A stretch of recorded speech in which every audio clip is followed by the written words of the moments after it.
My name is Noel Putaansuu. I'm a fire investigator with MDE in Seattle, Washington. Most of the presentations I've seen here have to do with fires that haven't happened yet. MDE is a forensic engineering company, and we do fire investigations. This fire, I got to be confidential in certain matters because the attorney said if it came back to him, it would hurt me. But he gave me permission to tell this story. Now, the modeling is used at the end to summarize the points. So it is not intended for engineers. It's intended for attorneys, mediators, judges, and jurors. So the points are rather simple. In Washington State, it's a 51% state. So if I can say more likely than not, and the jury says more likely than not, 51%, then we tend to win. You can characterize it as white and black and a gray area. White, if it's black or white, it tends not to go to court. It settles out in mediation. But shades of gray tend to go to court. Does that make sense? So if you would take the role as reviewing this information and say whether it's black or white, I ride the white horse. So we'll see if my point comes across.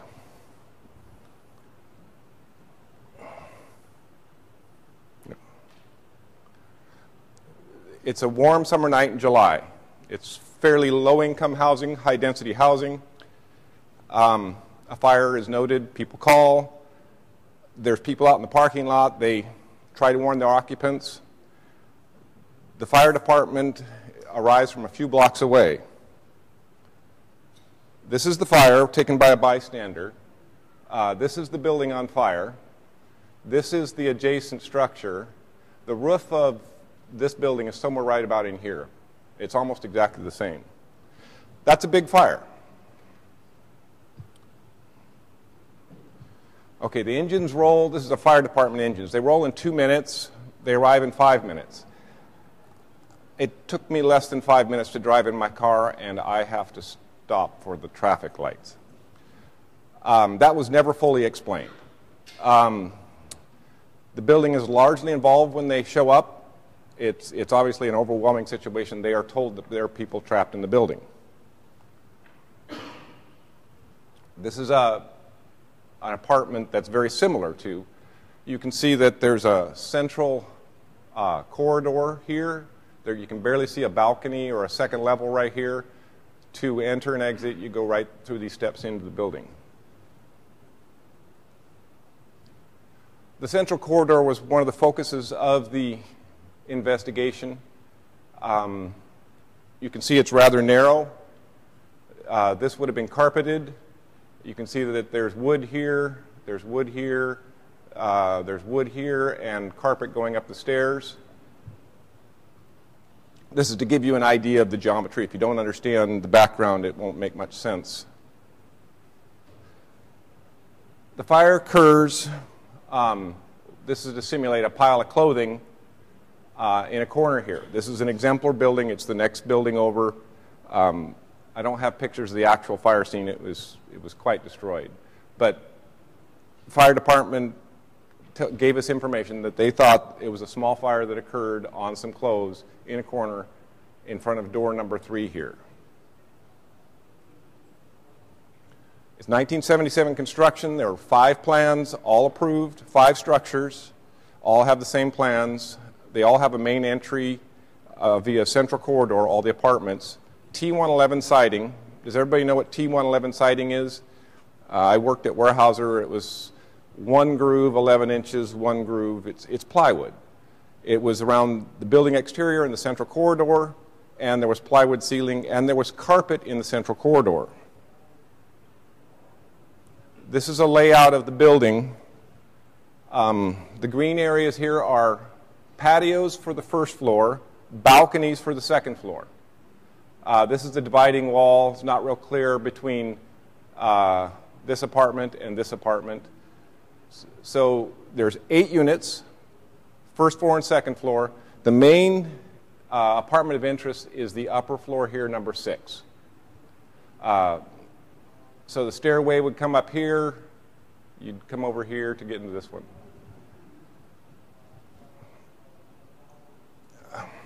events in number 6. The family in number 6 was not aware of the fire. The adults heard a commotion outside the complex. They heard yelling. To investigate, they opened the main entry door. They were overwhelmed by hot gases. They were not able to approach the door to close it. They exited via the rear slider. There were 2 kids, and I'm going to back up here, that jumped out these windows into some bushes.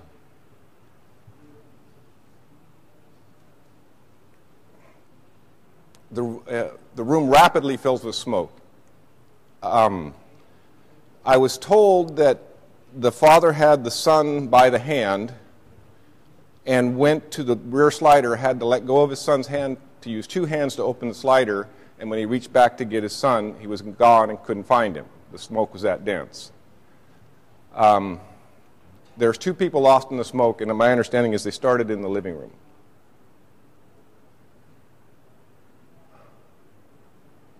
Okay, the fire department puts the fire out. They realize they've got 3 fatalities. I'm working for the plaintiff. We represent 2 fatalities in unit number 6. There was a fatality in unit number 3. That person went without representation. I'm working for the family. The downwind structure is about approximately 50% destroyed. Okay. We found 5 buildings in the general area. Right across the street, the building next door, all had the same floor plan, all had the same exterior. So we used those to help reconstruct the scene, or the dimensions of the buildings, the wiring, the smoke detectors, many aspects that we couldn't do in the actual structure. The number of things we looked at: building construction, smoke detector, evidence of ignitable liquids. It went down. Defense and plaintiff, there were several people working this scene, and we went through everything. Went to the county and got the building code, and you can see it's on microfiche. But there was a couple of things in here we found very interesting. You can see here's the laundry down here, the stairway. This is the 2nd floor. But there was enough dimensions to help us construct a 3-dimensional model. On a couple things to note here: there are asterisks at each door. Here. And if you can read that, let's see.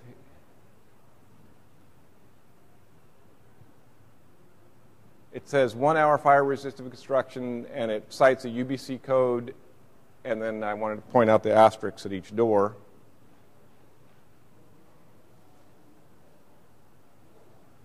Okay, at the bottom of the plans, it had this asterisk that says 1 hour rated door assemblies. Okay, so we looked at the doors. Let's see here.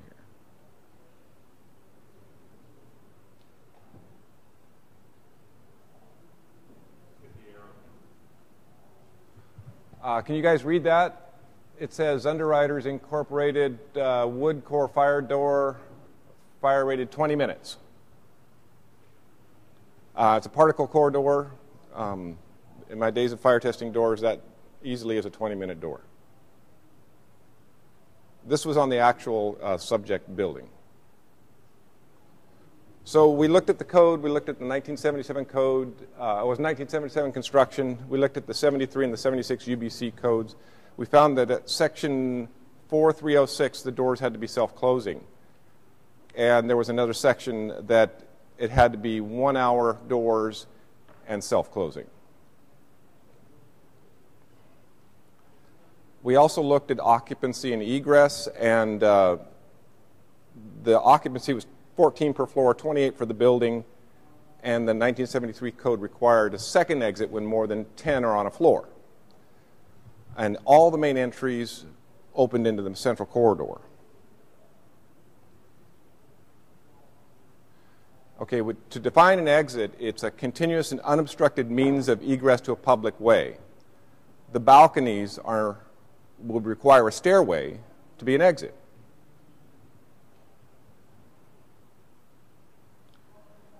The central corridor was T111 siding. T111 wood product typically has a flame spread over 75. The code required a class 2, which would be 25 FSI of 25 to 75. So there wasn't much question in our minds that the T111 siding exceeded the flame spread limit. So we found the following building code violations, at least in our opinion. Flame spread limit was exceeded, wasn't 1 hour doors, 2 exits required, only 1 found, and there was an issue about the length of the corridor. Okay, so we've got these things. We had to build our case, take it to our attorneys, and how do you demonstrate that the door closers would have made a difference? That's quite a debatable issue. How do you demonstrate that the T111 siding would have made a difference? You can say it's not to code, but did it play a role in the deaths?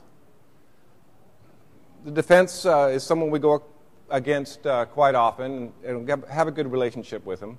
But they had the following points. It was common construction. There were 5 other structures. It was approved by the building department. It was inspected by the fire department numerous times over the years. It was an incendiary fire.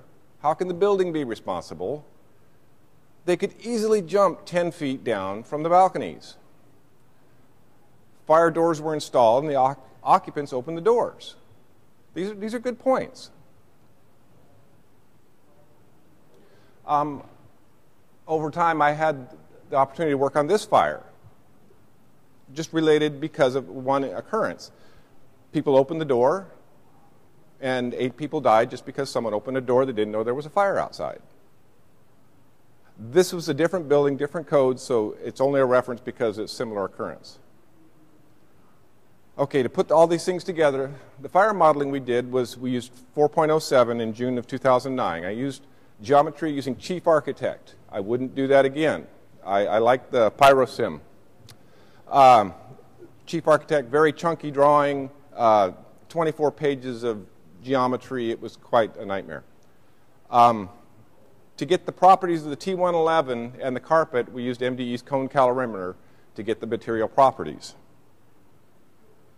5.0 had been released, but when I tried to code it up, I was having problems. Familiarity, the structure of the material parameters were bad, or were unfamiliar to me. I was having difficulty, so I had to go back to 4.07. And there were some advantages to 4.07. We ended up getting the models from the defense, and when we compared we had gone through the whole process together, the results were very similar. So that's good for the process. 2 independent parties from different viewpoints come together, do the work, and the models were very similar. Okay, for a little bit of information on the models, we extended the domain upward and beyond the front door or the front opening. We applied wind to 2 domains to get the estimated wind that was on scene that day. 290,000 cells, approximately 4-inch cell size, or for the metrics, a 0.1 meter. For the non-combustible models, we ran them out to 25 minutes in modeling time, about 12 hours of CPU time. We got material properties from a cone calorimeter. Heat release rate, ignition temperature, and critical radiant flux are what we used for the model. Okay, the modeling summary. The wood walls and ceiling turned a small fire into an untenable environment. When we used the non-combustible model, it would have been sheetrock or non-combustible siding and non-combustible floor and ceiling, we could put a fire in as large as 500 kilowatts, and you could still walk down the stairs and out public. It was a tenable environment. The pressure on the door was not so great that a door closure would not have functioned, at least partially. So fire is a very dynamic thing. You've got multiple pressure, or varying pressure over time, but we found that, why would someone call me now? Okay, I'm getting close to my time. This is one of the models with a small fire started in the back. I hope you guys see the environment here. This is the central corridor. Here's the stairs going up. One door. This is door number 6 right here.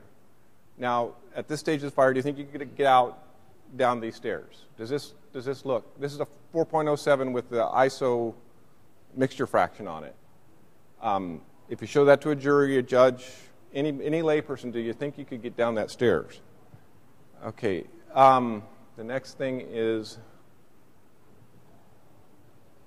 I'm getting there. I talked about the door pressure and the door closers. We measured several door closers, and we put a slice file through the doors, and we could get pressure on the door and do some calculations on how much force would have been on the door at various times during the fire. Okay, to prepare for mediation, we would depose all the experts, we'd bring our code references, and we'd display the fire models. How do you guys think, how would you guys have, if you were the jury, would you have voted for the plaintiff or voted for the defense? Plaintiff? Okay, just don't sit there and... When they rebuilt the structures, they had fire sprinklers. That's me. Any questions?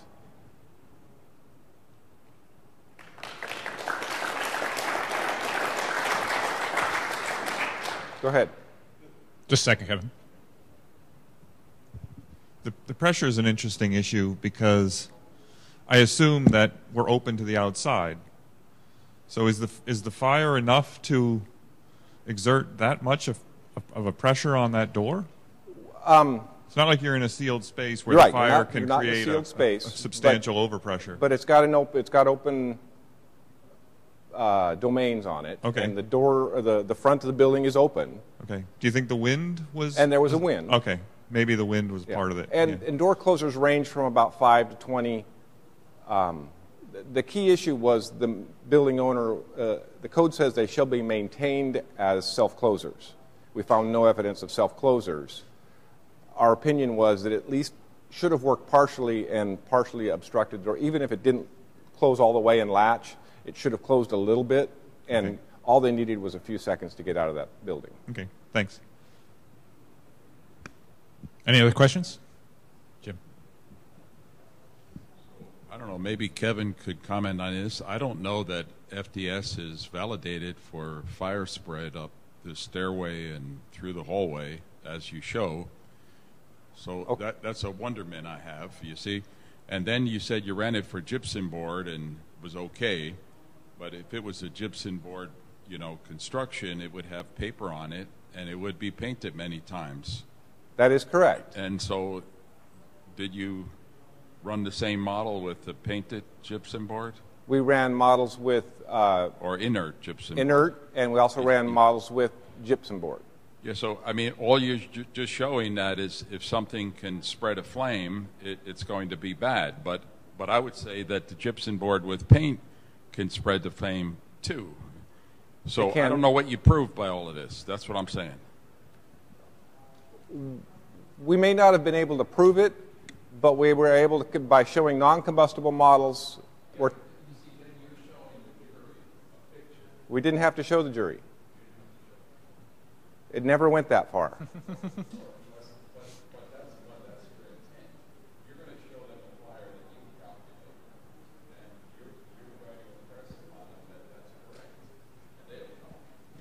We ran many, many models. All right, we're running short on time, and the next talk is starting next door. So, any other quick questions? All right, I'm going to move on to the next speaker. Thank you, Noel. My pleasure.